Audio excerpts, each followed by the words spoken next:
Easy, gentlemen. I see a weapon. We're gonna have a real problem.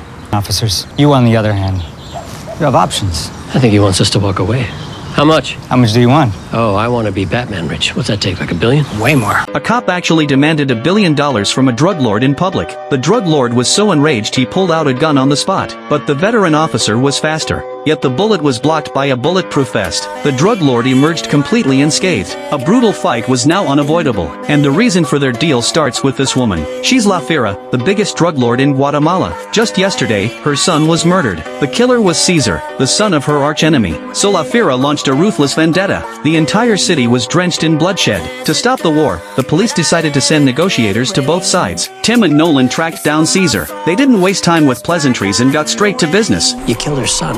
She's out for blood. Your blood. Now, she's also a businesswoman. Word is she made a deal with your father to take over. Now, if you offered to honor that deal, she might let you walk away with your life. But this kid completely ignored them. He believed his father's empire could only be inherited by his son. No matter how much they tried to persuade him, he wouldn't budge. They had no choice but to hope negotiations with La Fiera would go smoother. Meanwhile, Lopez found La Fiera. Her men didn't dare stop her. It seemed they'd been expecting her arrival. Before Lopez could even start persuading, La Fiera laid out her conditions. We both know you were wiretapping a dying man's hospital room.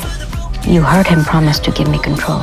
It turned out after Caesar's father offered to hand over power, he fell into a coma, and couldn't inform his men about the decision. So La Fiera needed this recording to convince his followers. But this wasn't Lopez's call to make. She rushed back to the station to ask her superiors for approval. Thankfully, after getting the necessary clearances, the police agreed to hand over the recording. But they planted a virus on the USB drive. As soon as La Fiera accessed the recording, the virus would spread through her entire network. We get evidence on the whole operation. Is this really the best idea you've got? Glorified spam link? Just as Lopez expected, when La Fiera got the USB drive, she took out a brand new, unconnected computer. Brand new and air gapped, so it can't connect to your network. Tell the DEA better look next time. Ghettos like that always underestimate chicas like us.